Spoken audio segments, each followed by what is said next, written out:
আপনারা ইতিমধ্যে অবগত আছেন, আমরা একটা ভিডিও শেয়ার করেছিলাম। পর্ষদ মডিফিকেশন অ্যাপ্লিকেশন করেছে মহামান্য সুপ্রিম কোর্টে, অর্থাৎ মধ্যশিক্ষা পর্ষদ, এবং সেখানে তারা ডেট এক্সটেনশনের ব্যাপারটা কিন্তু জানাচ্ছে।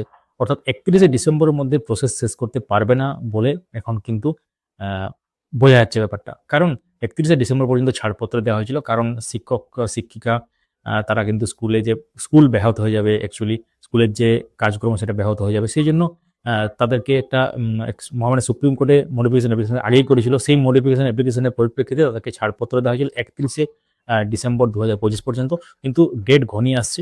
খুব এই মডিফিকেশন অ্যাপ্লিকেশন কিন্তু ফাইল হয়ে গেছে মহামান্য সুপ্রিম কোর্টে। এবং সেখান থেকে কত ডেট এক্সটেনশন করা হয় বা আদৌ করা হয় কিনা সেটা এখন সময় বলবে। তো এই সংক্রান্ত আমরা ভিডিও আগেও শেয়ার করেছি, একদম অফিসিয়াল যে একদম মহামান্য সুপ্রিম কোর্টে যে কেস ডিটেলস সেইটা সহকারে। যদি না দেখে থাকেন আমাদের চ্যানেলে ভিডিও সেকশনে গিয়ে দেখতে পারেন বা আমাদের পেজে দেখতে পারেন।